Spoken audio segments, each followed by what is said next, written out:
নিশ্চয়ই তো কোনো ব্যাপার আছে বা ঘটনা আছে। ঘটনা তো অবশ্যই আছে, না হলে এত ভক্ত থাকতে একজনের ডাকি এলো কেন? এই যে কাল আর পরশু, যেমন পরশুদিন আমাদের না, তার একটাই মাত্র কারণ, ভগবানের কাছে সরাসরি যাওয়া অসম্ভব। আগে ভক্ত চরণ ধরতে হবে বাবা। এই জগৎ সংসারে যদি ভক্ত থাকতে হয় একজন, তিনি হলেন ত্রিলোকের বড় বৈষ্ণব বাবা ভোলানাথ। ধরতে যদি হয় আমার ভোলানাথের চরণ আগে ধরো। আর বাবা হচ্ছে আশুতোষ, একটা বেল পাতা একটা ওই বাতাসা দিয়ে একটু জল দিয়ে দাও, বাবা সন্তুষ্ট। আর যদি বাবা একবার সন্তুষ্ট হয়, তোমাকে আর কান্নাকাটি করতে হবে না ভগবানের কাছে যাওয়ার জন্য। ভগবানের কাছে আপনি থেকে ওই ভোলানাথ নিয়ে চলে যাবে। তাহলে কিসের জন্য ব্রত করব? কেউ কখনো বলো না ওই স্বামী স্ত্রী সংসারের মঙ্গলের জন্য না, আমরা প্রত্যেকেই কৃষ্ণ প্রেম ভক্তি লাভ করবার জন্য। নিতাই গৌর প্রেমানন্দে। তাহলে সেই পরম বৈষ্ণব বাবা ভোলানাথ আজকের এসে দাঁড়িয়েছে, যিনি কলিযুগে অদ্বৈত। কিন্তু কেন হলো অদ্বৈত কি বাবা, এটা তো আমাদের জানা দরকার, প্রয়োজন। যিনি তিন যুগের শিব হলো মৃত্যুঞ্জয়, মানে মৃত্যুকে জয় করেছে। ভাগবত বলছে বাবা 125 বছর বয়সে আমার কৃষ্ণকে দেহত্যাগ করতে হলো। কিন্তু ভোলানাথ তিন যুগে মৃত্যু হয়নি, কিন্তু কলিযুগের মাটিতে হলো অদ্বৈত আচার্য মশাই। কিন্তু কেন হলো, এই কেনর কথা জানতে গিয়ে বাবা আমাদের সবাইকে একটুখানি যেতে হবে মহাভারত। আর মহাভারতে গেলে আমরা সবাই প্রশ্নের উত্তরটা পেয়ে যাব, কিসের জন্য বাবা কলিযুগে শিব হলো না। চলো এই মহাভারতে বাবা যুধিষ্ঠির মহারাজ করেছিল রাজস্বয় যজ্ঞ। এই রাজস্বয় যজ্ঞে বাবা ভগবান কৃষ্ণ সবাইকে দায়িত্ব দিয়েছিল। হরি বল। আর যুধিষ্ঠির মহারাজ বলেছিল, কৃষ্ণ কৃষ্ণ তুমি তো সবাইকে দায়িত্ব দিচ্ছ, তুমি নিজে কোনো কাজ করবে না। ভগবান আমার একটু মুচকি হেসে বলেছিল, দাদা আমি তো সবাইকে একটা করে কাজ দিয়েছি, আর জানো আমি তো আমার জন্য আলাদা করে দুটো দায়িত্ব ফেলে রেখেছি। সে কি, সবাইকে তুমি একটা করে কাজ, আর কৃষ্ণ তুমি তোমার নিজের বেলা দুটো কাজ। কি কি কাজ করবে কৃষ্ণ বলে, জানো দাদা আমার প্রথম বারেই কর্ম হবে এই যজ্ঞে। যত যত ভক্ত আসবে, সাধুগুরু বৈষ্ণব আসবে, আমি কৃষ্ণ দয়াময় হয়ে সবার প্রথমে আমি নিজের হাতে তাদের চরণ যুগল ধৌত করে চমকে উঠেছে যুধিষ্ঠির দাদা, অসম্ভব। কৃষ্ণ কে কোন জাতের মানুষ আসবে, কে নিচু জাত কে উঁচু জাত, জাতির ঠিক নেই, আর তুই সবার পা ধোবাবি। ভগবান আমার একটু মুচকি হেসে বলছে, দাদা কোন কালেই আমার জাতের বিচার ছিল না। কে নিচু জাত কে উঁচু জাত, কে হিন্দু কে মুসলমান, এটা যদি আমার থাকতো তাহলে আমি ত্রেতা যুগে গুহক চণ্ডালকে কৃপা করতাম না। এটা যদি থাকতো তাহলে মলয় চাঁদ কাজী বিধর্মী মুসলমানকে প্রেম দিতাম না। এটা আমার মধ্যে নেই দাদা। এই জগতে সমস্ত ভক্তরা জাতের বিচার করে, কে ব্রাহ্মণ কে বৈষ্ণব কে ক্ষত্রিয় কে বৈশ্য কে শূদ্র, এটা মানুষের বিচার, কিন্তু আমার বিচার নয়।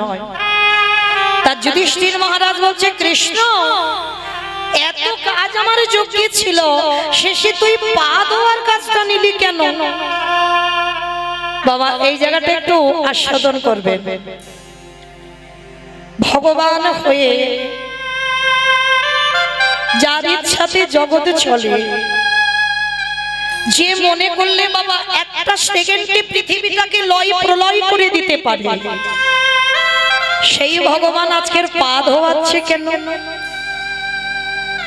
নিজে আচরি ধর্ম জীবের শিখায়, নিজে না করলে ধর্ম জীবকে শেখানো না যায়। এই কথাগুলো বাবা আমরা কীর্তনিয়ারা হরিবাসরে খুব বলি। কিন্তু ভালো করে বিচার করে দেখেন তো, যারা বলছে বাবা তাদের আচরণ যদি ঠিক না হয়, আমি যদি নিজে আমার পিতামাতাকে সম্মান না করি, আমি সাধুগুরু বৈষ্ণব দেখলে যদি নত না হই, আমি যদি নিজে কৃষ্ণ বলি না কাঁদি, তাহলে অপর কি আমার মুখ থেকে কথা শুনে কিছু শিখবে বলে মনে হয়? তাহলে সবার আগে নিজেকে তৈরি করতে হবে, তবে তুমি সমাজ শিক্ষা দেবে।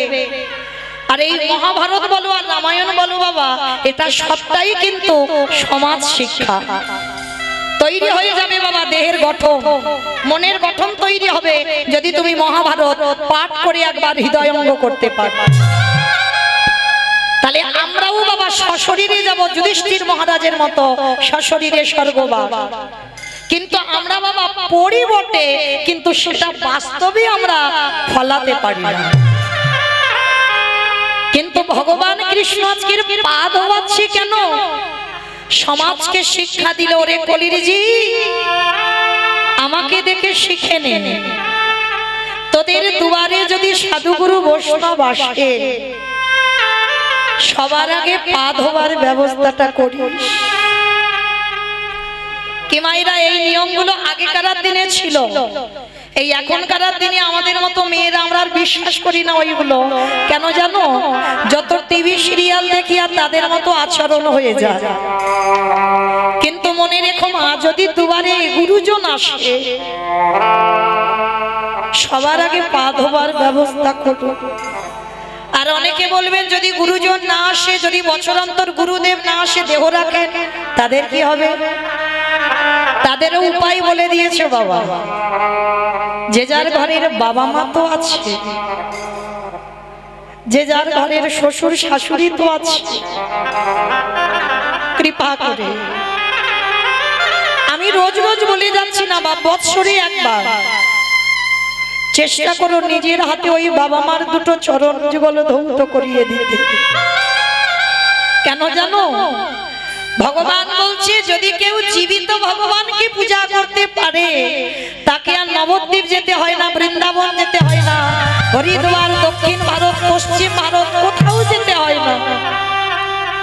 আমি সারা জীবন সেই ভক্তের দরজায় বন্দী হয়ে যাই। নিতাই গৌর হরি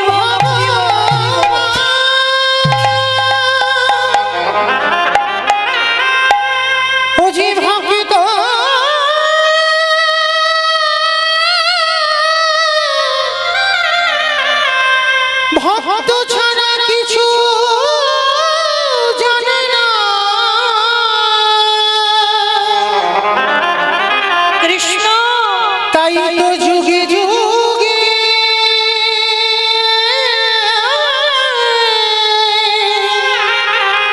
ও যে ভক্তের কাছে ছুটে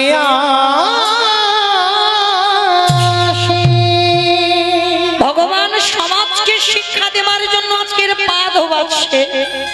শুধু পা ধোয়ালো নয় বাবা, আরো একটা কাজ করেছিল। কি কাজ জানো?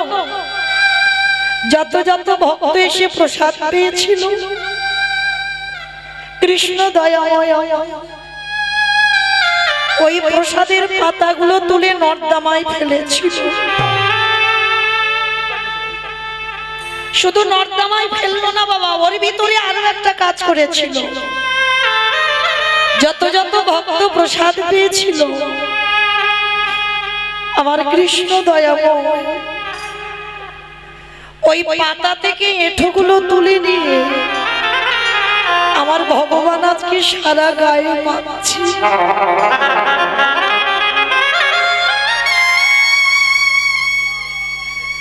যখনই আমার ভগবান সারা গায়ে মাখছে, যুধিষ্ঠির মহারাজ বলেছিল কৃষ্ণ কৃষ্ণ, কে নিচু জাত কে উঁচু জাত এসেছে, ওদের পা ধোয়াচ্ছিস, মেনে নেওয়া যায়। ওদের এঁঠো পাতাগুলো নর্দমায় ফেলছিস, মেনে নেওয়া যায়। কিন্তু কৃষ্ণ, ওদের এঁঠোগুলো নিয়ে তুই সারা গায়ে মাখছিস। ভগবান মৃদু হেসে বলেছিল, দাদা এই জগতে ভক্তের এটো আমি কেন মানছি জানো? এই জগতে সবাই যে পাপ করে, কিন্তু ভগবান কৃষ্ণ কি বলছে জানো? দাদা আমি হলাম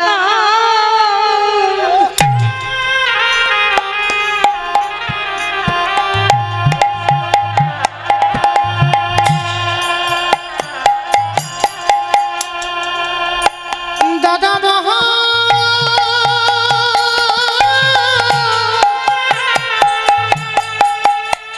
মহাপাপী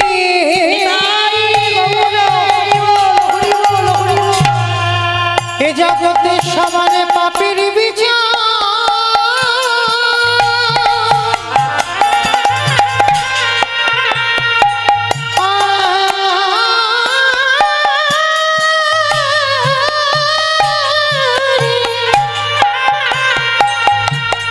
সবার পাপের বিচার আমি করি বটে।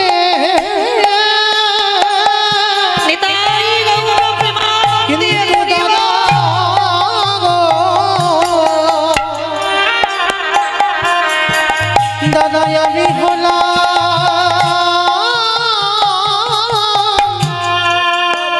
দাদা মহা পাপী। আমার কৃষ্ণ দয়াম এই জগতে সবার পাপের বিচার করে, কিন্তু ভগবান বললেন দাদা গো আমার মতো পাপী আর জগতে কেউ নাই। যুধিষ্ঠির মহারাজ বলছে, কৃষ্ণ তুই নিজেকে বলছিস পাপী, কি এমন পাপ করেছিস? বলে দাদা আমি যে পাপটা করেছি এই দাপরেতে নয়, করেছিলাম ত্রেতা যুগে রঘুপতি রামচন্দ্রের অবতার। সে কি রাম অবতারে পাপ করেছিস? কি পাপ? বলে জানো দাদা আমি তো নিজের হাতে বিশ্বের সবার মনির ছেলে রাবণকে হত্যা করেছিলাম। সে কি তা রাবণকে মেরে তুই রাম অবতারে পাপ করেছিস? রাবণ তো ভালো লোক ছিল না। কে গো মায়েরা, রাবণ ভালো লোক ছিল না খারাপ লোক ছিল গো? খারাপ লোক? ভালো লোক? বাবা সব মাথার গেছে কীর্তন শুনে শুনে। কি করে ভালো লোক হবে? যে ভগবানের বউ চুরি করে সে কোনোদিন ভালো লোক হয়? ওই যে বললাম প্রথমে কীর্তন নারকেল, তাই না? তাহলে বাইরে দেখলে হবে না। দেখবেন বাবা অনেক অনেক মানুষের কথাবার্তা গুলো মোটে ভালো নয়, মানে তার চলাফেরা গুলো ভালো নয়, দেখলে মনে হবে লোকটা মোটে ভালো নয়, কিন্তু ওই লোকটার সঙ্গে যখন তুমি মেলামেশা করবে তখন বুঝতে পারবে বাবা ওই মানুষটা কত বড় মনের মানুষ। তার রাবণের চরিত্রটার বাবা ঠিক এই রকম, বাইরেটা কঠিন কিন্তু ভিতরটা এতটাই নরম আর এতটা আমার রামের চরণের দাস ছিল যেটা অবাক হয়ে যাবে বাবা শুনলে। তা জানো একটু ছোট করে বলি বাবা, ঘোষণা করেছিল লঙ্কাতে রাম নাম যে করবে তার নাকি মৃত্যুদণ্ড দেওয়া হবে। আর এই কথা শুনে বাবা কেউ কোনোদিন লঙ্কাতে রাম নাম করতো না। কিন্তু আপনারা সবাই এখানে জানেন রামচন্দ্রের একনিষ্ঠ ভক্ত ছিল রাবণের ভাই, যার নাম হচ্ছে বিভীষণ।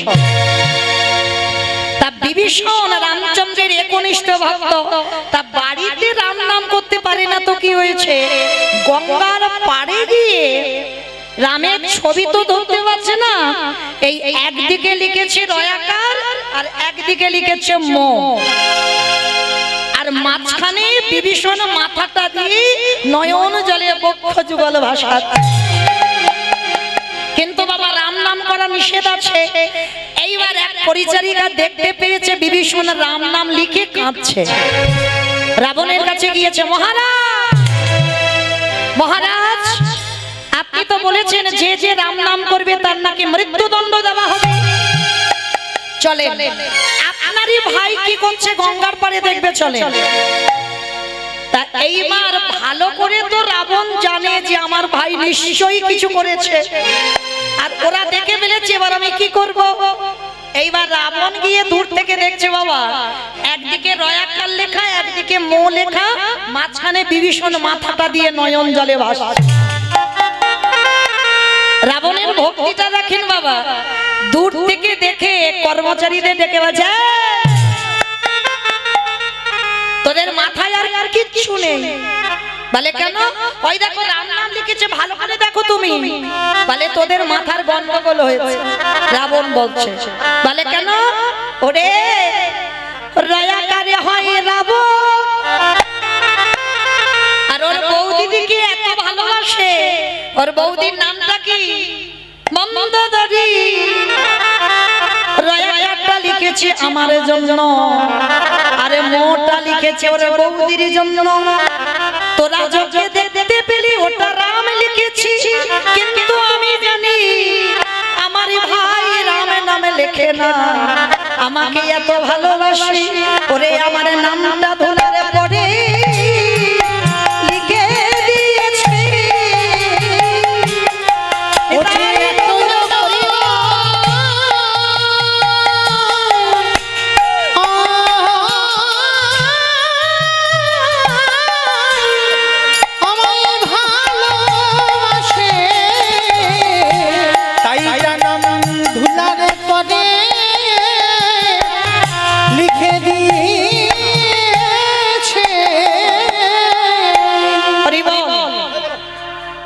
দাদা যদি পিছনে ওইগুলো না দেন তো খুব ভালো হয়। দেন না, দেন না। হরি বল, অপরাধ নিও না। তো বাবা, তা রাবণের কতটা ভক্তি দেখেন, কিন্তু করলে কি হবে সবাই বুঝতে পারলো, ঠিকই তো রয়াকারে রাবণ হয় আর মতে মন্দোদরী হয়। মানে গন্ডগোল করে ঠিক পাকিয়ে বুঝিয়ে দিল রাবণ, কিন্তু একদিন আর বোঝাতে পারলো না বাবা। যেদিনে রাতের অন্ধকারে বিভীষণ ওই রামচন্দ্রের ছবিখানা হৃদয়ে ধরে কাঁদে, সারা রাত খারামে বলে কাঁদে। আর একজন গিয়ে রাবণকে খবর দিয়েছে, মহারাজ সেদিন তো গঙ্গার ঘাটে রাবণ মন্দোদরী লিখেছিল, আর আজকে তোমার ভাই কি করছে দেখবে এসো। বাবা আজকে তো নাম লেখেনি, গোটা ছবি নিয়ে কাঁদছে। এইবার রাবণ কথা শুনে গেছে, দরজাটা খুলেছে, খুলে দেখছে বাবা ভাইয়ের বুকে রামচন্দ্রের ছবি। এবার তো আর কিছু বলতে পারবে না। এবার সবার সামনে রাবণ পিছন দিকে গিয়ে সজোরে একেবারে ভাইয়ের বুকে লাথি মেরেছে।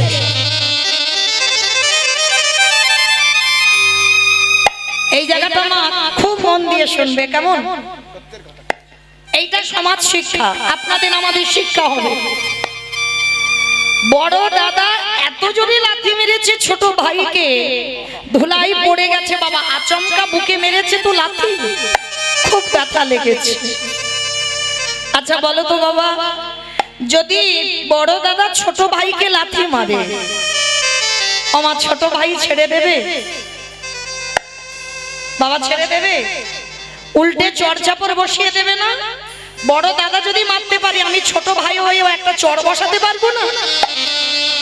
এটা আপনাদের সঙ্গে হয়, এটা আমার সঙ্গে হয়। কিন্তু রাবণ বিভীষণ বাবা এরা এমন ভাই নয়, এদের চরিত্রটা একেবারেই আলাদা ছিল। যখনই দাদা ভাইকে লাথি মেরে ফেলে দিল, ধুলা থেকে হামাগুড়ি দিয়ে উঠে রাবণের দুটো চরণ বুকে ধরে বলছে, দাদা এই যে আমার বুকে তুমি লাঠিটা দিলে, তোমার দুটো পায়ে ব্যথা করছে না তো? দাদা গো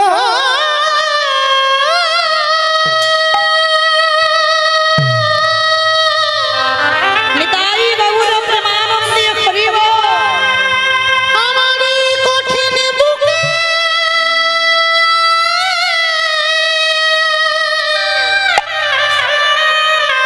বুকে লাঠি মেরে হরি বল। তোমারই কোমল চরণে কি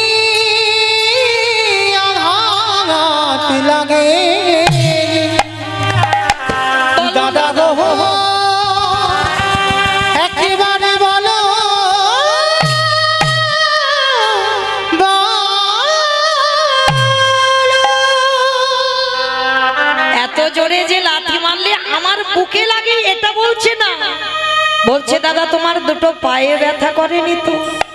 সেদিন রাবণ বলেছিল দূর হয়ে যা, ঘরশত্রু বিভীষণ, আমার খাবি, আমার পড়বি, আর আমার শত্রুর নাম জপ করবি, বেরিয়ে যা, এক্ষুনি আমার দুয়ার থেকে বেরিয়ে যাবি। একটা লাথি মেরে বাড়ি থেকে বের করে দিয়েছে। আর যেই না বের করে দিয়েছে বাবা, রাতের বেলা তো ভাই বেরিয়ে গেল। বাবা দেখবেন আমরা অনেক অনেক সময় ছেলে মেয়েদের উপরে রাগ করে মারধর করি, কি মা করেন না? আচ্ছা, সন্তানকে মারবার পর, বকবার পর আধা ঘন্টা পরে মনটাই কষ্ট হয় না?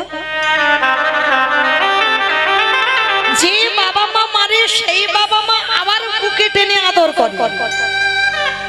তাহলে রাবণ ভাইকে লাথি মেরে কষ্ট পায়নি? সারা রাত রাবণ ঘুমাতে পারেনি গো, শুধু মনের ভিতরে বাজছে কখন একটু পরিষ্কার হবে আর একবার আমার ভাইয়ের কাছে গিয়ে দেখা করে আসা। কারণ রাবণ জানতো বাবা ও আমার পায়ের লাথি খেয়ে কত দূর যাবে, কত বড় ভক্ত ভাবে। এবার সকাল হয়েছে, রাবণ গিয়ে দাঁড়িয়েছে রামচন্দ্রের কাছে, ভাই ভাই রে বেরিয়ে আয়, আমি তো দাদা এসেছি, একবার দেখা করে যা। লক্ষণ এসে করজোর করে বলছে কি গো, তোমার লজ্জা করে না? কালকের ভাইয়ের বুকে লাথি মেরে দাঁড়িয়ে দিয়েছো, আর আজকের ভাইয়ের পা ধরে ক্ষমা চাইতে এসেছো? রাবণের খুব বড় চেহারা, তো কোমরে হাত দিয়ে বলছে, তুই কি মনে করেছিস কালকে লাথি মেরে আজকের ক্ষমা চাইবো বলে এলাম? ভুল ভাবলি। ওরে আমি দেখতে এলাম আমার পায়ের লাথিটা যে কালকের খেলো না, ওই লাথিটা খেয়ে ঠিক ঠিক জায়গায় গেল। কত বড় ভক্ত বাবা, যারা শুনছেন বুঝতে পারবে, আর যারা শুনছেন না তারা তো কিছু বুঝতে পারবেন না, অনুভব করবেন। আমার লাঠিটা যে আমার ভাই খেলো, কত দূরে আসবে আমি দেখবো না যে ঠিক ঠিক জায়গায় পৌঁছালো কিনা? তার মানে কি বাবা বুঝতে পারছেন রাবণের কতটা ভক্তি ছিল? ও লাঠিটা তো মেরেছিল রামের চরণে পাঠাবে বলে। রাম এসে বলছে, রাবণ এইরকম ভাইকে কেউ লাথি মারে? কেন মেরেছো তুমি ভাইকে লাথি? যেই না বলেছে কেন মেরেছো, রাবণ রেগে গিয়ে বলছে, চুপ কর। সবাই শুধু জগতে দেখলো আমি আমার ভাইকে লাথি মেরেছি, কিন্তু ওই লাথিটা মেরে আমি কলির জীবকে একটা শিক্ষা দিলাম। কি শিক্ষা পেলাম মা এই লাঠিটা থেকে? ভালো করে শুনবেন।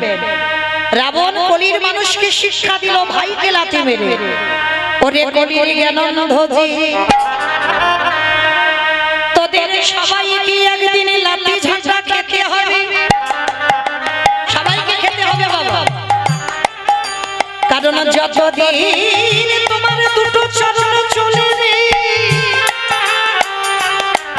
দু হাত ভরে তুমি রোজগার করতে পারবে, চাকরির পেনশনের টাকা তুমি সংসারে দিতে পারবে, তুমি চোখে দেখতে পাবে, কানে শুনতে পাবে, মনে বলতে পারবে, সংসারে তোমার ভালোবাসবে। কিন্তু যেদিন আর তোমার চলার শক্তি থাকবে না, যেদিন তোমার দু হাত দিয়ে রোজগার করতে পারবে না, সেদিন তুমি সংসারে আবর্জনা হয়ে যাবে, যেদিন তোমার 10টা ইন্দ্রিয় শিথিল হয়ে যাবে, যেদিন বিছানায় পড়ে পায়খানা প্রস্রাব করবে, এই সংসার তোমার দোতলা থেকে তোমার নিচের তলায় নামাইবে, যেদিন তুমি পায়খানা করে বিছানায় পড়ে থাকবে, এই সংসারে তোমার একদিন ভালোবাসবে, দুদিন ভালোবাসবে, 15 দিন ভালোবাসবে, জোরে 1 মাস ভালোবাসবে, তারপরে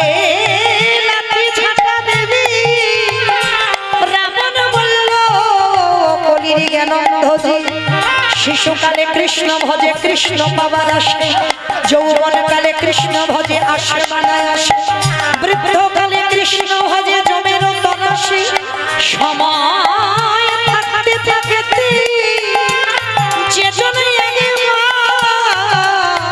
গোবিন্দ চরণ আঁকড়ে ধরতে পারে, তাকে তো সংসারে আরে কোনোদিন লাঠি ঝাঁটা খেতে হয়। ওরে কলির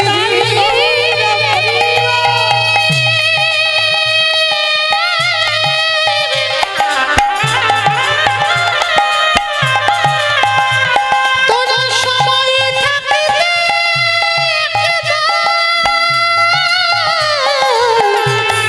গৌরী গোবিন্দ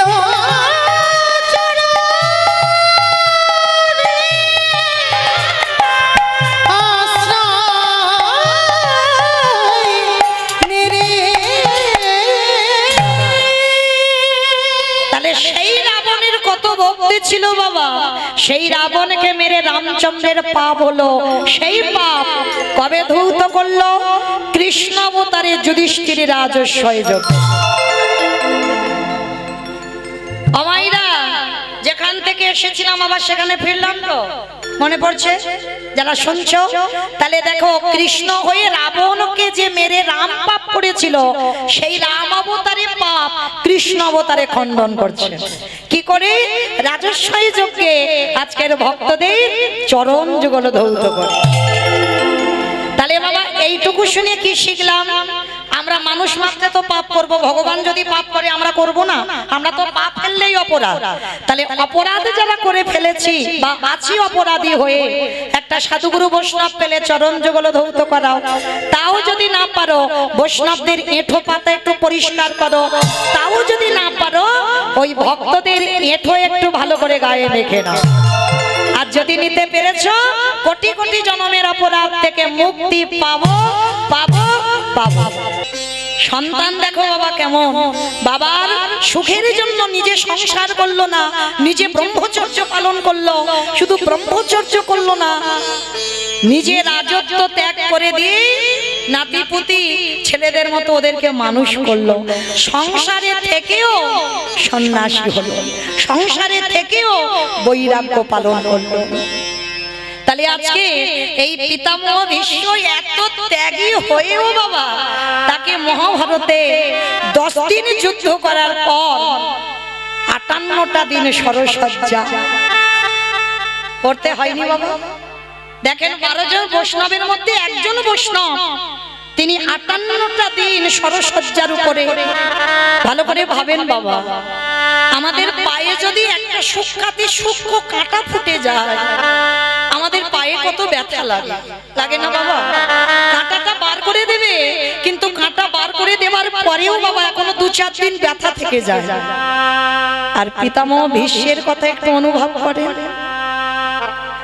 অর্জুনের একটা একটা বাণ প্রত্যেকটা অঙ্গে গাঁথা রয়েছে।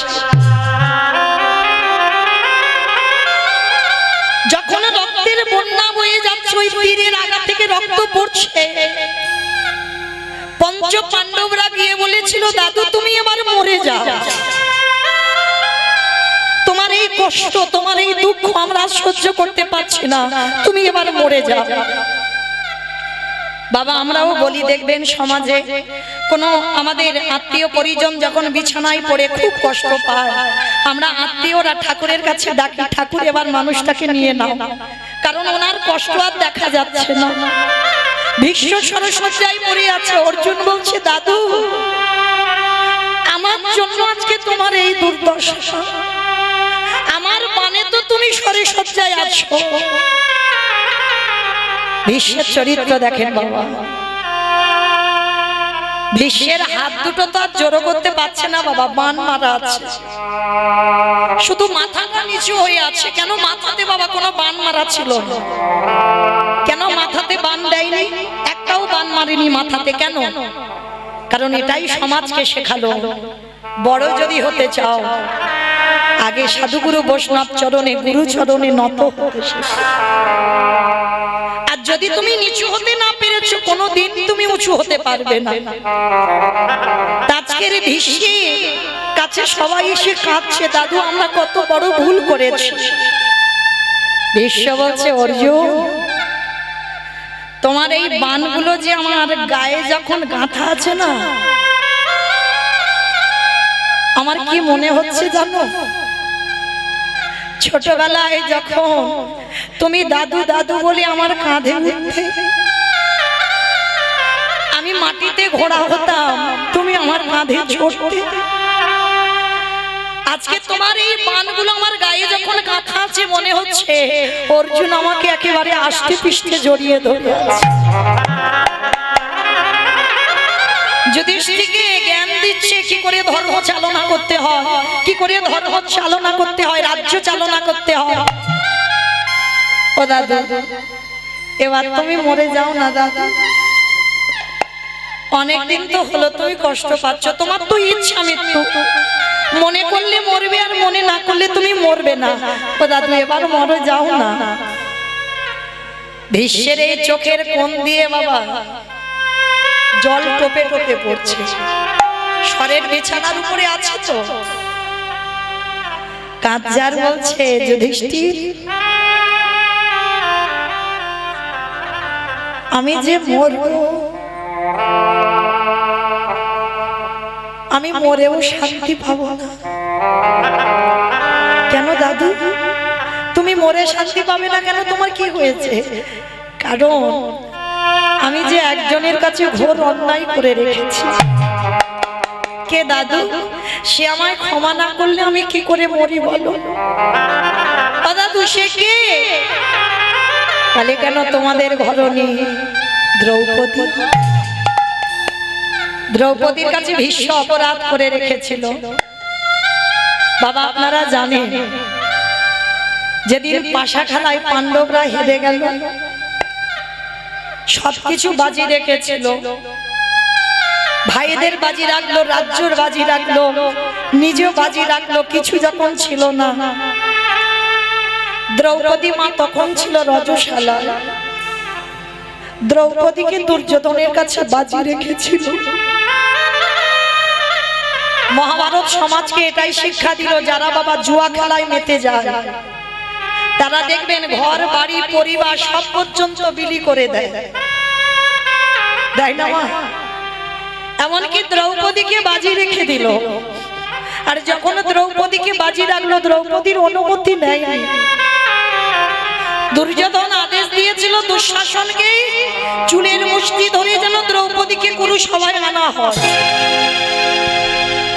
এনেছিল বাবা দুঃশাসন, আর চুলের মুষ্টি ধরে যখন টানতে টানতে আনলো না, এনে বাবা বক্ষের কাপড়টা ধরে টানছে। সবার প্রথমে দ্রৌপদী ওই দাদু ভীষ্মের কাছে গিয়ে করজোড় করে বলেছিল, দাদু ও দাদু তুমি তো এদের থেকে সব থেকে বয়স জ্যেষ্ঠ, তুমি কিছু তো বলো। দাদু একটা নারীর যদি সম্মান চলে যায়, একটা নারীর যদি নিজের লজ্জা নিজে ঢাকতে না পারে, সেই নারীকে এই সমাজ কোনোদিন আর নারী বলে না। অপরাধ নেবেন না মা, এখানেও দ্রৌপদী একটা শিক্ষা দিয়ে গেল। সমাজে দেখবেন বাবা কোন কোন মেয়ে এমন এমন জামা কাপড় ব্যবহার করে যাদেরকে দেখলে বাবা আমরা নারী হয়ে লজ্জা বোধ হয়, এটা বাস্তবের কথা বলছি। কিন্তু দোষটা কিন্তু বাবা তাদের নয়, দোষটা হচ্ছে তার বাবা মা। যখন মেয়েটা ঘর থেকে পার হলো, যদি বাবা মার চোখে লাগতো তাহলে ওই পোশাক পরে কোনোদিন বাইরে বেরোতো না। তাহলে যাকে দেখলে একটা নারী লজ্জা বোধ করে, তাহলে বাবা পুরুষরা তো তাকাবেই বটে। তাহলে দোষটা তো পুরুষদের নয়, দোষটা তার বাবা মা। তাহলে মহাভারতে বাবা অপরাধ নেবেন না যে আমি জ্ঞান দিচ্ছি, আমি বলছি না। মহাভারতে দ্রৌপদী বলেছিল, যে নারী নিজের লজ্জা ঢাকতে না পারে, যে নারী নিজের লজ্জাটাকে সমাজে বিলিয়ে দেয়, তাকে সমাজ কোনোদিন নারী বলে গণ্য করে না। নিতাই গৌর প্রেমানন্দে। তাই তো আজকের দ্রৌপদী কাঁদছে, দাদু মাথা নিচু করে আছে, কিছু বলছে না। 5টা স্বামীর কাছে সাহায্য চাইছে, তোমরা কিছু তো বলো। 5টা স্বামী বীরেদের মতো যাদের চেহারা, তারা মাথা নিচু করে আছে। অষ্টগুরু দ্রোণাচার্যের কাছে বলল, গুরুদেব তুমি তো কিছু বলো। গুরুদেব মাথা নিচু করে আছে। কেউ যখন কিছু করতে পারছে না, সব শেষে দ্রৌপদীর চৈতন্য হলো। তার মানে একটা নারীর সম্মান চলে যাচ্ছে, আর তোমরা দাঁড়িয়ে দাঁড়িয়ে দেখছো। তার মানে তোমরা তোমার আসল আপন নয়। তাহলে আমার প্রকৃত আপন যে হবে, একবার তো আমি তার কাছে যাব। কি বাবা, এই ভুলটা আপনারা আমরা করে ফেলি না? প্রত্যেকের জীবনে তো দুঃখ কষ্ট আসে। প্রথমে দেখবেন আত্মীয় পরিজন বন্ধু বান্ধব গ্রাম প্রতিবেশীর কাছে সব বললাম, বলে যখন বাবা কেউ কিছু করতে পারলো না, তখন সব শেষে তো আমরা ভগবানের চরণ ধরি। চরণ ধরে একটা কথা বলে যাই বাবা, কারোর জীবনে যদি কোনো সমস্যা হয়, লোকের কাছে বলবে তো তুমি হাসির পাত্র হবে। তোমার দুঃখের কথা শুনে না তারা হাসবে, তাদের কাছে বলো না। বলতে যদি হয়, আমার ভগবানের চরণ আশ্রয় করো।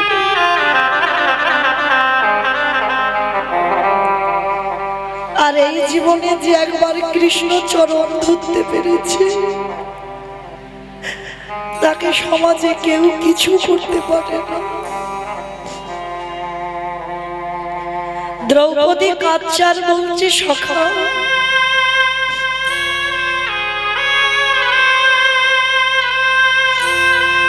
আমার 5টা স্বামী কিছু করলো না, দাদু দেখছে, গুরুদেব দেখছে, এবার তো আমি দিশেহারা। বক্ষের কাপড়টা এক হাতে ধরে আছে, এক হাত দিয়ে ডেকেছিল, হে ব্রজেন্দ্র নন্দন কৃষ্ণ দেখা দাও। এলো না। হে দ্বারকাধিপতি কৃষ্ণ দেখা দাও। এলো না। হে গোলকপতি কৃষ্ণ দেখা দাও। এলো না। 3বার ডাকা হয়ে গেল, কৃষ্ণ আসছে না। দ্রৌপদী বলে বলো, তার মানে তুমিও চাও যে আমি এই সবার মাঝে বিবশনা হই? বেশ, তবে শুনে রেখো কৃষ্ণ, যেদিন থেকে আমার জন্ম হয়েছে, এই দেহ মন প্রাণ আমি তোমার চরণে দিয়েছি। আমার বলতে যা কিছু আছে আমি সব তোমার দিয়ে দিয়েছি। এবার দেখি তুমি কি করো। 2টো হাত ছেড়ে দি, শুধু একবার ডাক দিয়েছিল, হে প্রাণপতি দেখা দাও। হে প্রাণপতি দেখা দাও। হে প্রাণপতি দেখা দাও। হে প্রাণপতি দেখা দাও।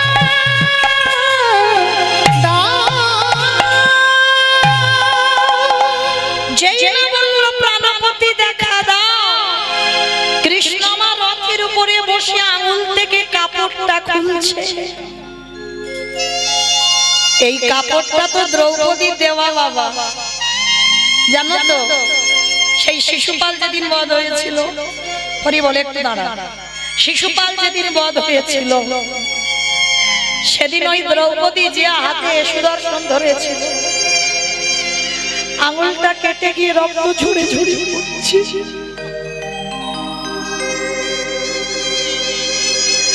দ্রৌপদী লজ্জা ঘৃণা ভয় কিছু করেনি। কৃষ্ণকে ভালোবাসতে গেলে বাবা আত্মসমর্পণ করে দিতে হবে।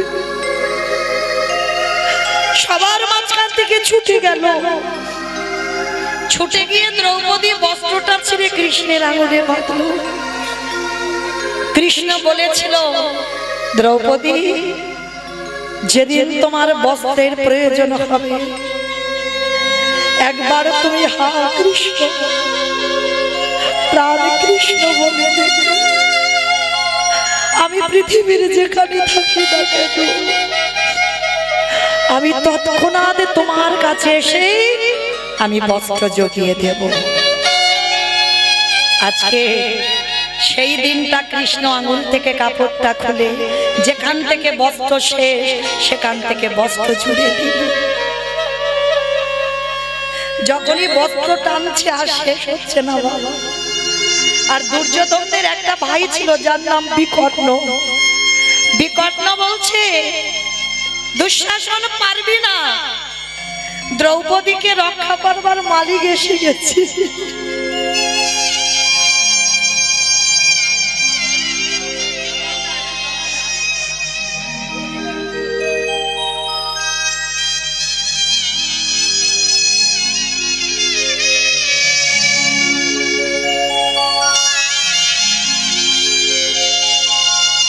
দ্রৌপদীকে রক্ষা করবার মালিক দাঁড়িয়েছে। কৃষ্ণ এসে বলছে, সখা আমি 3 বার ডাকলাম, তুমি কেন এলে না? ভগবান হেসে বলছে, সখী আমি তো রেডি হয়েছিলাম, তোমার ডাকাটা দেরি হয়েছে। ভগবান বাবা সবার দরজায় দাঁড়িয়ে আছে, আমরা ডাকতে পারি না তাই আসি, কিন্তু ডাকার মতো যদি কেউ ডাকে আমার ভগবান তৎক্ষণাৎ তার ঘরে প্রবেশ করে। যেই না দ্রৌপদী বলছে, তোমাকে 3 বার ডাকলাম, তোমার এত দেরি হলো কেন? বলে, সখী তুমি কি বলেছ? বলে, কেন আমি প্রথম বললাম হে দ্বারকাধিপতি কৃষ্ণ দেখা দাও, হস্তিনাপুর কোথায় আর দ্বারকা কোথায়, 3 দিনের পথ, টাইম লাগবে না? তারপরে কি বলেছ, হে গোলকপতি কৃষ্ণ দেখা দাও, কোথায় হস্তিনাপুর আর কোথায় গোলক, আসতে টাইম লাগবে না? তারপরে কি বলেছ, হে ব্রজেন্দ্র নন্দন কৃষ্ণ দেখা দাও, কোথায় হস্তিনাপুর কোথায় ব্রজ, আসতে টাইম লাগবে না? বাহ বাহ সখা বাহ। তাহলে 3 বারের ডাকে এলি না, 4 বারের ডাকে এলি কেন? সখী 4 বারে তুমি কি বলেছো বলো তো? বলে, কেন? আমি বললাম প্রাণপতি দেখা দাও। বলি, ওহে দ্রৌপদী এই জগতের সংসারে মাঝি যদি আগে জন ভক্ত কায় মন বাবাকে, যদি আগে মান আমার চরণে বসে, যদি একেবারে হে প্রাণপতি দেখা দাও বলি ডাকিতে পারি, আমি ভগবান হয়ে পৃথিবীর যেখানে থাকি না কেন, সখী গো আমি ভক্তের দ্বারে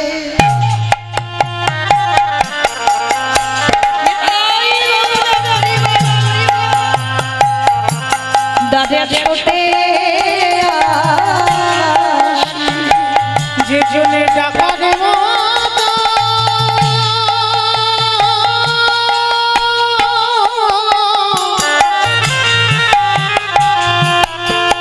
যে জনে ডাকা মতো ডাকিতে পারে সেই ভক্তের কাছে ছুটে আসি। সেই দ্রৌপদী যখন দাদুকে ক্ষমা করে দিল, এইবার ভীষ্ম সরসজ্জায় পড়েছে, বাবা প্রাণ হারাবে, আমার ভগবান এসে দাঁড়িয়ে আছে। কারণ দক্ষিণায়নে যদি কেউ দেহ রাখে বাবা, তাকে আবার মনুষ্য কুলে আসতে হবে, আর উত্তরায়ণ চলাকালীন যদি কেউ ভক্ত প্রাণ হারায় তাকে দেব লোকে চলে যেতে হবে। তা এইবার ভীষ্ম দেহত্যাগ করবে। এইবার কৃষ্ণ এসে বলছে, ভীষ্ম আমি জানি তুমি আমার দেহত্যাগ করবে, আচ্ছা বলো তো ভীষ্ম তুমি আমার যাবার সময় কোন রূপে দেখতে চাও? 5 মিনিট। কোন রূপে দেখতে চাও? তাহলে শোনো, আমাকে যদি বলো বৃন্দাবনের কৃষ্ণ আমি সেই রূপে দেখাবো, যদি বলো দ্বারকার কৃষ্ণ আমি সেই রূপে দেখাবো, যদি বলো মথুরার কৃষ্ণ আমি সেই রূপে দেখাবো, বলো তুমি কোন রূপ দেখতে চাও? ভীষ্ম কেঁদে বলল, কৃষ্ণ দয়াময় আমি বৃন্দাবনের কৃষ্ণ রূপে দেখতে চাই না, আমি মথুরার কৃষ্ণ রূপে দেখতে চাই না,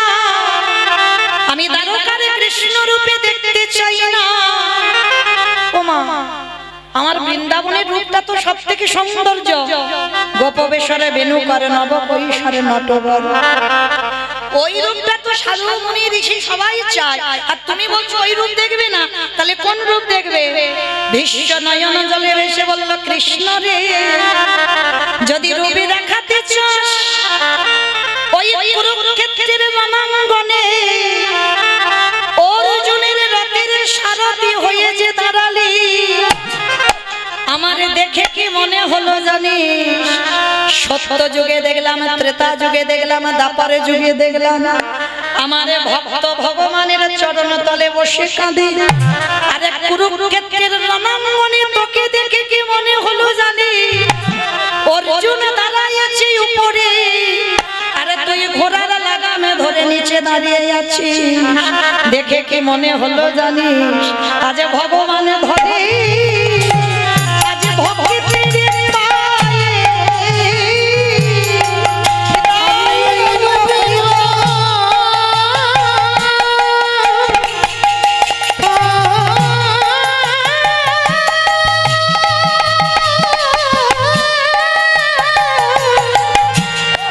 আমি যে ওই রূপে বড়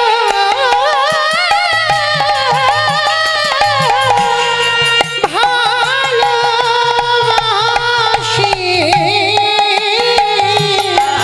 দেখলাম ভগবান ধরে আজ ভক্তের পায়ে। ওরে কৃষ্ণ রে, আগত কলিযুগে যদি অর্জুনের মতো একজন ভক্ত আসে, আমি মরে গিয়েও যেন দেখতে পাই তুই ভক্তের সম্মুখেতে ভালো হয়ে আছিস। ওরে এই রঙের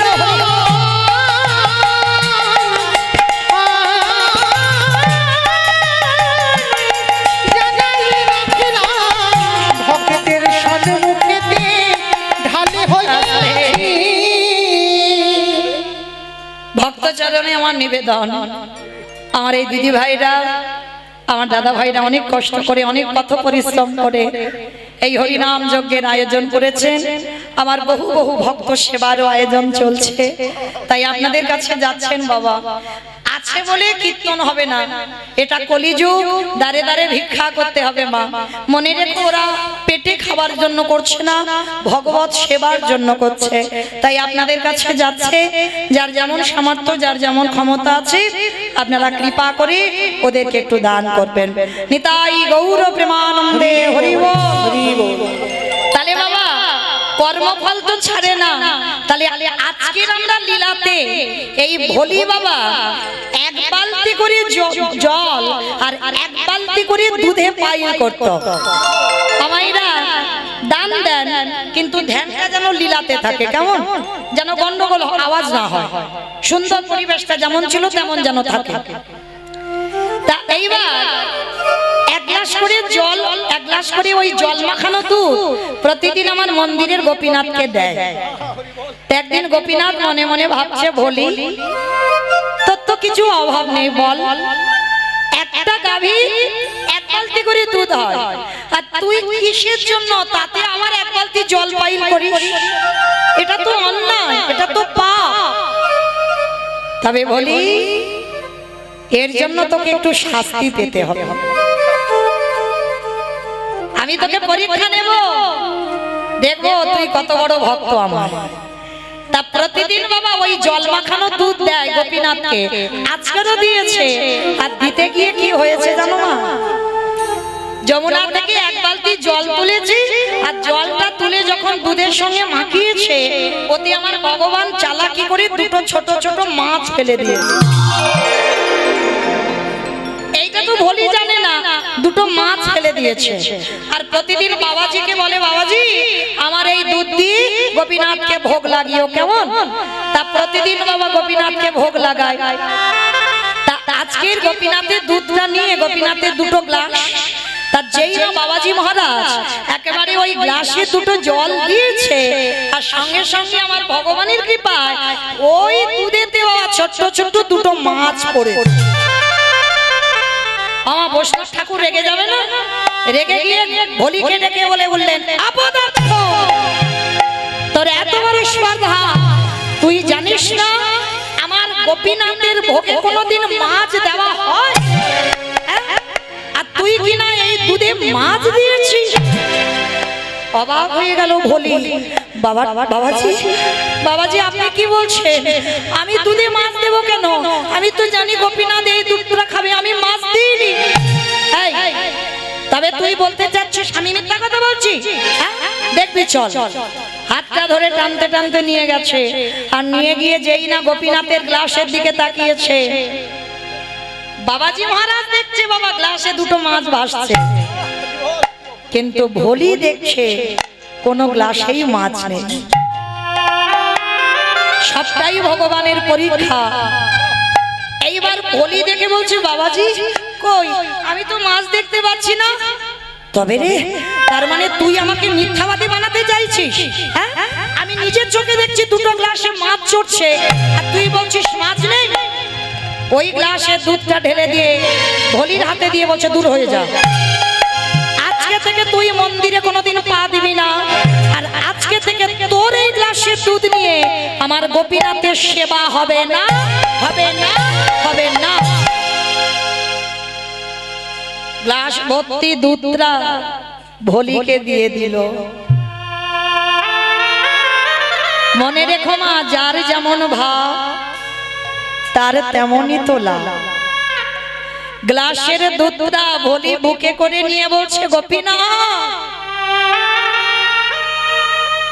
বাবাজি ঠাকুর বলছে মাছ আছে, কিন্তু আমি তো দেখতে পাচ্ছি না, বল। আজকে থেকে আমাকে এই সমাজে এক ঘরে করে দিল, আমার দুধ নিয়ে তোর আর সেবায় দেবে না। শুধু সেবা বন্ধ হলো না, আজকে থেকে তোর মন্দিরে আমার আশাও নিষেধ। কাঁদতে কাঁদতে ভোলি প্রতিজ্ঞা করলো, ভোলি গোপীনাথ, আজকে থেকে আমি প্রতিজ্ঞা করলাম, এই তুই যতদিন না খাবি, আমি কথা দিলাম আমি জলস্পর্শ করব না। মায়েরা কোনো দেব দেবী নয়, কোনো মন্ত্রতন্ত্র কোনো জ্ঞান নেই বাবা, শুধু এক গ্লাস করে ওই দুধ গোপীনাথকে দিয়ে এটুকুই তার ভালোবাসা। তা আজকে থেকে যখনই ওর দুধে গোপীনাথ সেবা হবে না, প্রতিজ্ঞা করলো আজকে থেকে তুইও যদি না খাস আমিও জলস্পর্শ করব না। আর এই যে বাবা ভোলি দুধে মাছ দিয়েছে বলে গ্রামের লোকজন সব জেনে গেল, আর তাতে গোপীনাথে ওই যে ভোলির যে গাভীটার দুধ হতো, কেউ আর দুধ কেনে না। সবাই তো জেনে গেল ভোলি দুধে জল দেয়, কেউ আর কেনে না। হঠাৎ 3 দিনের মধ্যে ভোলির ঘরে ছটফট করতে করতে গাভীটার মৃত্যু হয়ে গেল। ভগবানের পরীক্ষা এমনই হয় মা, যার থাকে তার অনেক দেয়, আর যার কিছু থাকে না তার আর কাঙাল করে দেয়। ভোলি ওই গ্লাসের দুধটা গোপীনাথের একটা ছবি আছে, ছবির সামনে দিয়েছে, গোপীনাথ আমার গরুটা ছিল তাকেও কেড়ে নিলি, গ্রামে আমাকে তুই এমন করে দিলি আমি গ্রামে মুখ দেখাতে পারি না। বেশ, আজকে থেকে আমি যাবই না কোথাও, আর কিছু খাবো না।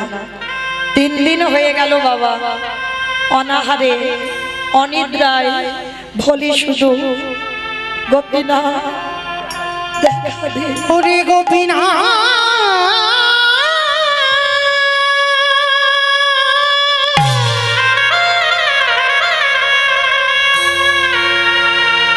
একেবারে দেখা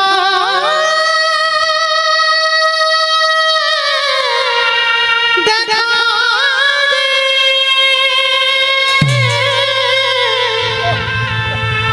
ওরে তুই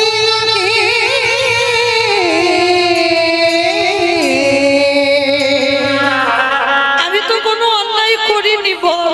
হকে দে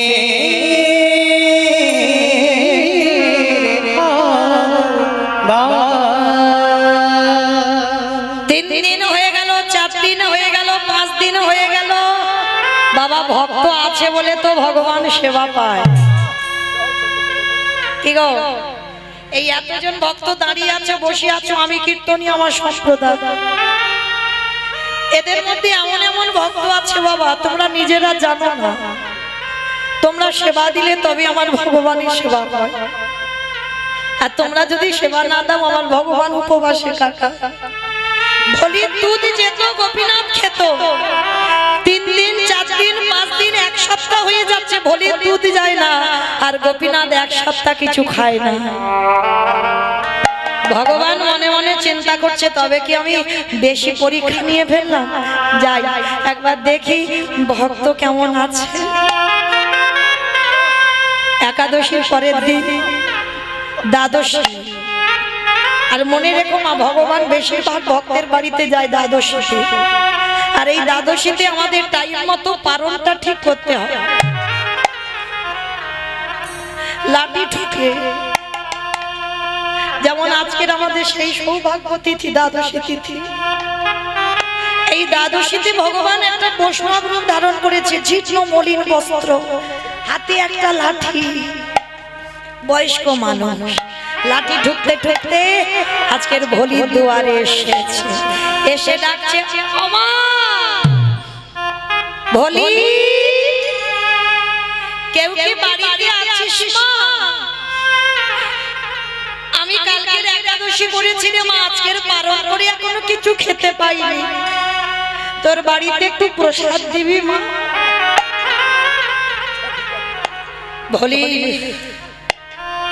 ভলির যেই না কানে আওয়াজ গেছে, ছবিটার কাছে দুধটা রেখে 1 সপ্তাহ বাবা সেই দুধটা কিন্তু ফেলেনি, কারণ বাবাজি মহারাজ দেখেছে ওতে মাছ আছে, কিন্তু ভলি তো দেখেনি। এইবার ভলি বাইরে এসে দেখে না একটা বৈষ্ণব বয়স হয়েছে, ভলি করজোর করে মাথায় কাপড়টা তুলে দিয়ে বলছে বাবাজি বলুন আপনি আমার কাছে কি চান? ও মামা, ও মা দুটো খেতে দিবি মা, বড্ড খিদে পেয়েছে রে মা, 1 সপ্তাহ হয়ে গেল ভালো করে কিছু খেতে পাই, কারণ ভলির দুধ যায়নি আর গোপীনাথের খাওয়া দে না মা কিছু খেতে।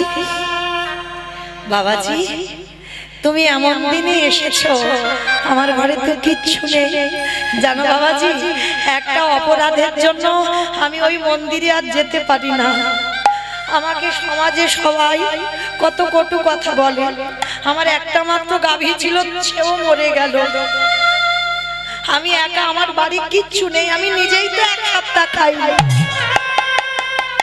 ভগবান গেছে কেন? সেই যে মাছ মাখানো দুধটা খাওয়ার জন্য।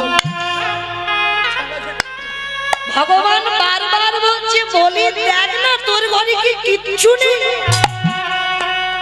বিশ্বাস করো বাবা কিচ্ছু নেই আমার বাড়ি। ও মা তুই একটু ভালো করে খুঁজে খুঁজে দেখ না কিচ্ছু নেই তোর বাড়ি। ভগবান বারবার মনে করাচ্ছে সেই 1 সপ্তাহ আগে যে দুধটা ফেরত দিয়েছিল সেই দুধটা তো আমার ছবির সামনে বসানো, দেখ না মা কিচ্ছু কি নেই। হঠাৎ বলির মনে পড়ে গেল সেই যে ছানা কেটে গেছে।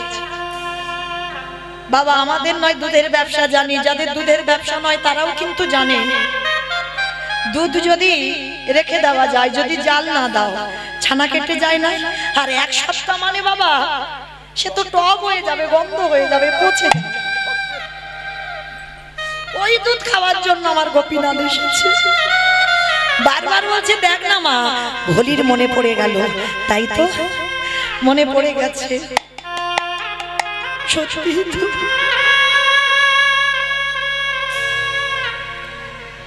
আমার মন্দির থেকে তো ফেরত দিয়েছিল যে গ্লাসের দুধ, কিন্তু বাবাজি তো বললো ওতে মাছ আছে, কিন্তু আমি তো মাছ দেখিনি। বাবাজি বলেছে মাছ আছে কিন্তু আমি তো মাছ দেখিনি। গোপীনাথ অপরাধ হয় হোক, আমি এই মাছ মাখানো দুধ আমি আমার গোপীনাথকে মনে করে ওই বয়স্ক বাবাজিকেই সেবা দেব। তাতে যত অপরাধ হয় তুই আমার মাথায় দিয়ে আমি পেতে নেব, কিন্তু এক সপ্তাহ যে বুড়ো লোকটা সেবা পাইনি আমি একটু দেব। ওই গ্লাসের দুধটা নিয়ে গেছে, আর ভগবানের যেন আনন্দের সীমা নেই। ওই ভক্তের হাতে যেই না দুধটা দেখেছে, ভগবান আকুপাকু করে তাড়াতাড়ি করে ওই ভক্তের হাত থেকে ওই প্রেম মাখানো, ওই যে ভালোবাসা মাখানো ওই দুধের গ্লাসটা কিনে ওরে ভোলি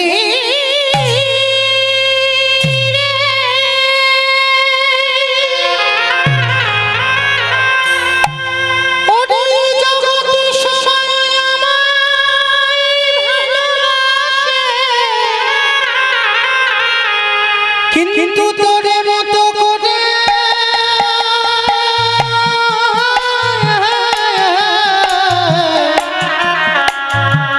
ভক্তি দিয়ে আমার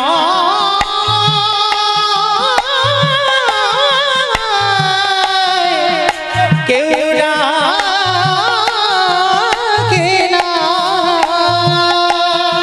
গোপীনাথ তাড়াতাড়ি করে ভোলির হাত থেকে গ্লাসটা কেড়ে নিয়ে ভগবানে আমার সাগরে ওই ভক্তের প্রেমে মাখানো ভালোবাসা মাখানো এক সপ্তাহ আগেকার ছানা কেটে জামা দুধ আমার গোপীনাথ কেমন আনন্দে গ্রহণ করে। ও যে ভক্তি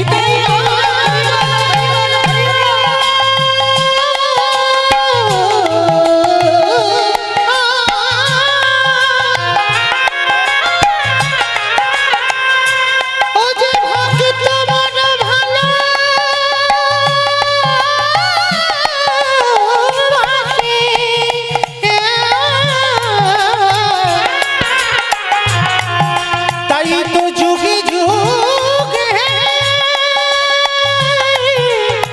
ভক্তের কাছে ছুটে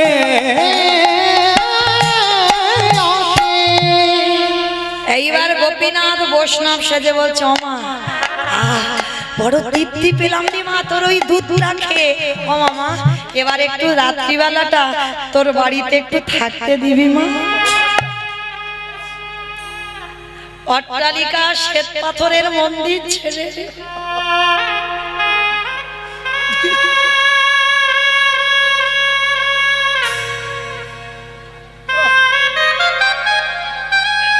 ভগবান গিয়ে দাঁড়িয়েছে একে কাঙাল ভক্তির বাড়ি। বললাম মা একটু থাকতে দিবি।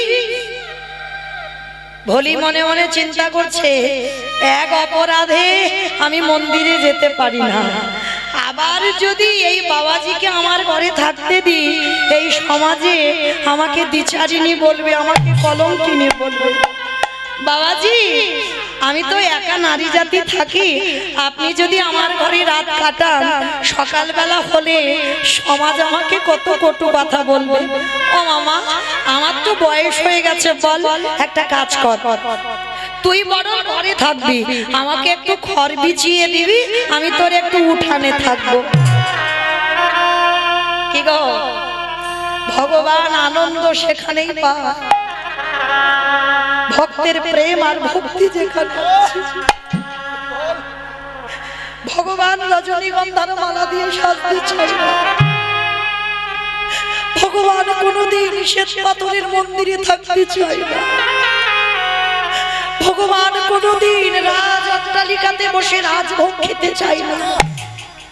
শুধু যদি একবার নয়ন জলে ভক্তি প্রেম দিয়ে যে ডাকে সে খেতে ঘর হলেও ভগবান তার দরজায় যায়। এইবার যেই না মা ভোলি মনে মনে ভাবছে এত বয়স্ক লোক কনকনে ঠান্ডা ঠক ঠক করে কাঁপছে, বয়স হয়েছে তো বাবাজি ঠিক আছে, আমার ভাগ্যে যা লেখা আছে লেখা আছে, তুমি বরং আমার ঘরের ভিতরে থাকো আর আমি একটা দিন আমি বাইরেটাই কাটিয়ে দিই। আমার গোপীনাথ মনে মনে ভাবে ভোলি রে এমন রে দিয়ে ভালোবাসা দিয়ে আমাকে কেউ কোনোদিন ডাকে না ওরে ভোলি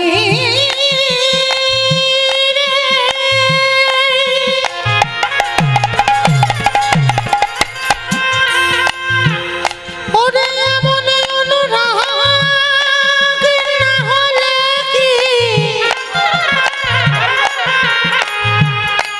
আমারে ভগবান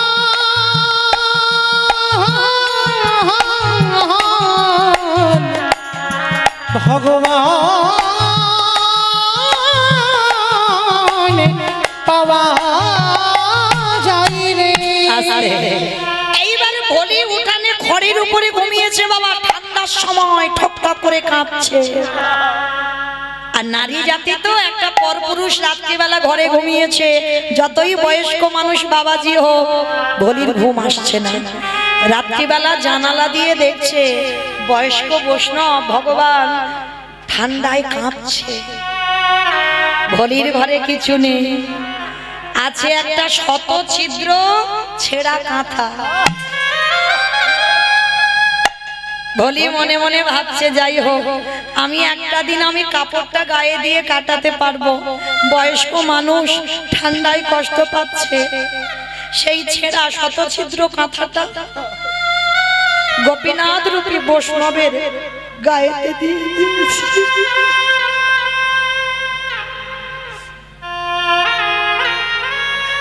গোপীনাথ ওই ছেঁড়া কাঁথাটা বুকে জড়িয়ে ধরেছে। ভক্তের প্রেম ভালোবাসা আছে যে ওতে, কিছুতে আর কাঁথাটা ছাড়ছে না। আর বলি ওই উঠানে ঘুমাতে ঘুমাতে বাবা একটু ভোরের বেলা চোখ লেগে গেছে, ঘুমিয়ে পড়েছে। আর যেই না বলি ঘুমিয়েছে, ভগবান তো ঘুমাতে যায়নি গো, ভক্তকে কৃপা করতে গেছে। তা যেই বলি ঘুমিয়েছে আমার গোপীনাথ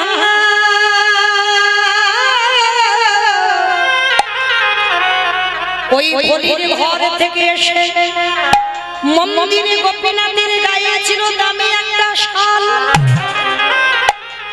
ওই নিজে ছেঁড়া কাঁথার বদলে ওই দামি শালটা নিয়ে ভলির ঘরে গিয়ে ভলির গায়ে ঢাকা দিয়েছে। কেমন ভক্ত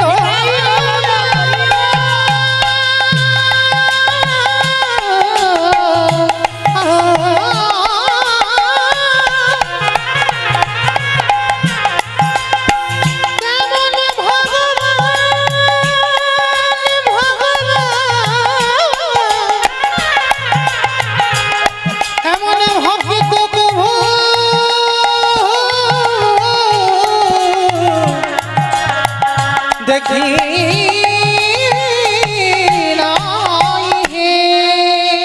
ভলি তো জানে না তার গায়ে কি দিয়ে গেছে। সকাল হয়ে গেল, কাকপক্ষে ডাকছে, ভলির একটু দেরি হয়ে গেছে, ওই ভোরের বেলা ঘুমিয়েছে না, আর উঠে দেখে না।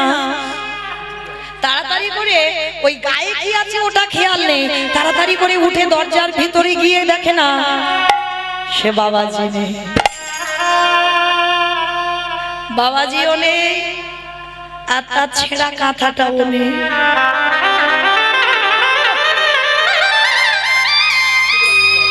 হঠাৎ বাবা দেখলো ভলির গায়ে একটা চমকে উঠেছে।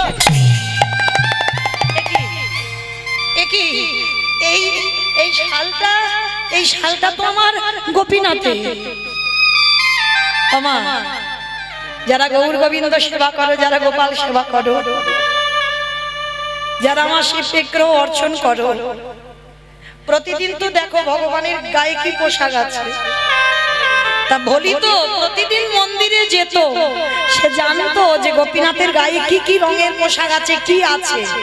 আর সেই গোপীনাথের শালটা ভলির গায়ে। কত ভক্তিমতী মা, কাউকে কিছু বলেনি, শালটা ভালো করে ভাঁজ করে হাতে নিয়ে ছুটতে ছুটতে গেছে। ছুটতে ছুটতে গিয়ে ওই বৈষ্ণব বাবাজিকে ডেকেছে, বাবাজি বাবাজি বাবা, এই আবার তুই মন্দিরে পা দিয়েছিস, বেরিয়ে যা, তোকে বলেছি না কোনোদিন মন্দিরে আসবি। বাবাজি আসিনি। তুমি যেদিন থেকে বারণ করেছো আমি কোনোদিন প্রতিজ্ঞা করেছি আমি মন্দিরে পা দেব না। তাহলে কেন এসেছিস? বাবাজি জানো, কালকে রাত্রিবেলা না তোমাদের এই মন্দিরের গোপীনাথ আমার বাড়িতে গিয়েছিল, আর গিয়ে জানো এই আমার ছেঁড়া কাঁথাটা নিয়ে চলে এসেছে, আর গোপীনাথের এই দামি শালটা আমার গায়ে দিয়ে চলে এসেছে। কি মায়েরা কাউকে বললে বিশ্বাস করবে? তুমি যদি এই মালঞ্চতে কীর্তন শুনতে এসেছো, যদি আমার মন্দিরের শিব বিগ্রহ নিজের পরনের উত্তরীয়টা তোমাকে দিয়ে দেয়, তুমি যদি কাউকে বলো, কেউ বিশ্বাস করবে? ওই জন্য মনে রাখতে হবে বাবা, আপন ভজন কথা না কহিবি যথা, ভজনের মানুষ না পেলে ভজনের কথা কোনো দিন বলতে নেই। সমস্ত সাধন ভজন সব নষ্ট হয়ে যাবে। কিন্তু বলি তো সোজা সরল মেয়ে কিছু বোঝে না। শালটা এনে বলছে দেখো তোমার গোপীনাথ আমার ছেঁড়া কাঁথা নিয়ে শালটা দিয়ে এসেছে। বাবাজি মনে হলো তবে রে, তার মানে একবার দুধে মাছ দিয়েছিস, আবার রাতের অন্ধকারে গোপীনাথের শাল চুরি করেছিস? না, আমি চুরি করিনি, আমি চোর নই, বিশ্বাস করো আমি চুরি করিনি। তবে রে গ্রামের লোককে সব ডেকেছে, সবাই এসে বলে উঠলো ওই তো তোর হাতের যে শালটা ওটা তো গোপীনাথের শাল। তোমরা বিশ্বাস করো ও তো আমার ছেঁড়া কাঁথার বদলে শালটা দিয়ে এসেছে। মিথ্যা কথা। সবাই মিলে ভলিকে বেত্রাঘাত করছে, দূর হয়ে যা, বেরিয়ে যা।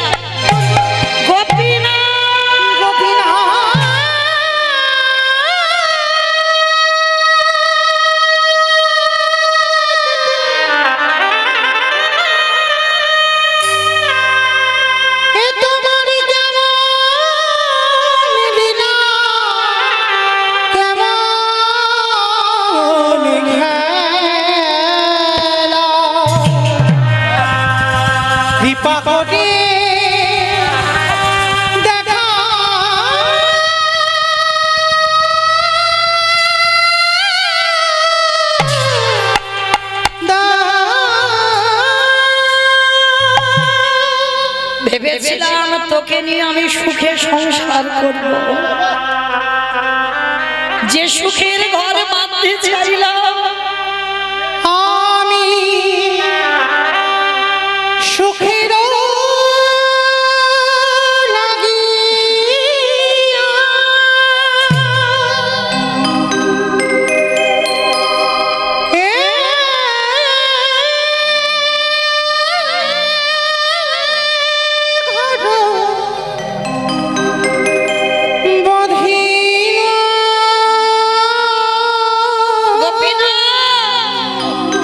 সবাই আমাকে মারছে, তুই অন্তত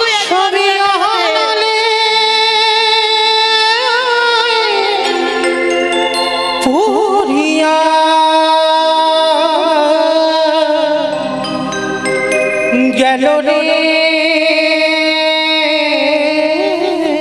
আমি চলে যাচ্ছি, কোনোদিন আর আসবো না। সবই অননে পুরিয়া গেল।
আহাগির পারম দোষে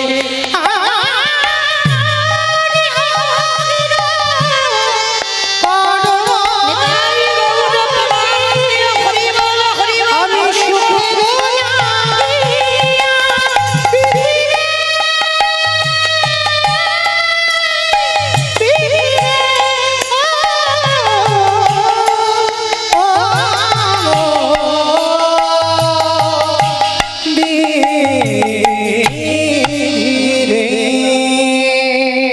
আজ নয়নের জলে এত মারা মেরেছে গো, ভক্তের সারা অঙ্গ দিয়ে রক্ত ঝরে।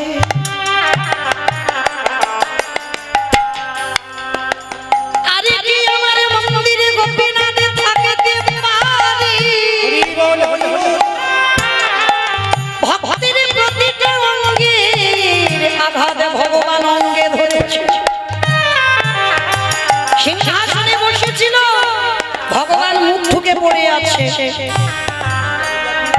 এত মারা মারছে বলি কি শেষ পর্যন্ত বাবাজির কষ্ট হচ্ছে। বাবাজি বলছি দাঁড়া, ওকে মেরো না, ও তো এত মার মারছো তো মরে যাবে মেয়েটা, দাঁড়াও দাঁড়াও দাঁড়াও।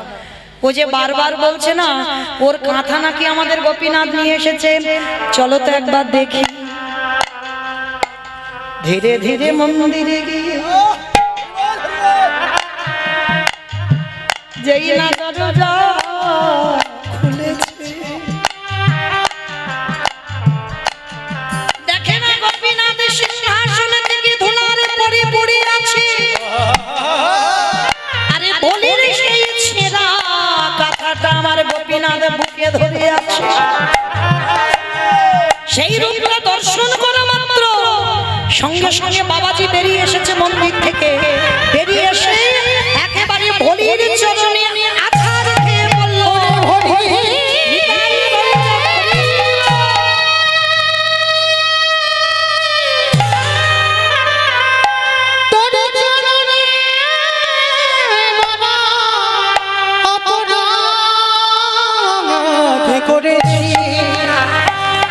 তুই যদি পারি আমায় ক্ষমা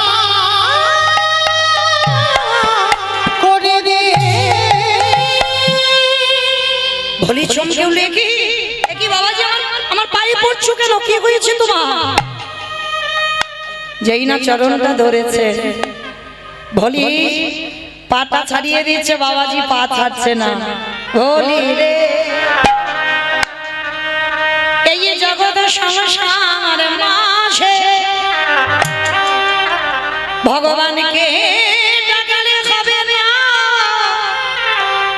যদি কোনো ভক্ত গুরু চরণ আশ্রয় করে, যদি একবার ভক্তের চরণ সেবা করতে পারে, আমার ভগবান সারা জীবন তারে দরজায় বন্দী ওছে ভাবতে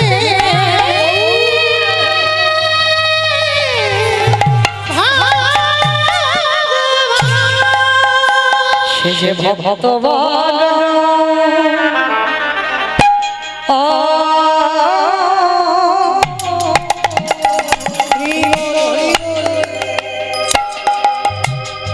ভালো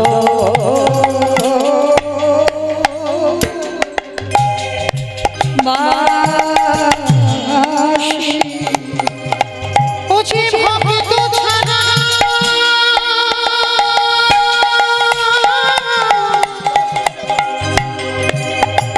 ওছে ভক্ত ছাড়া রহিতে না হরি বল হরি বল। ভক্ত বাবা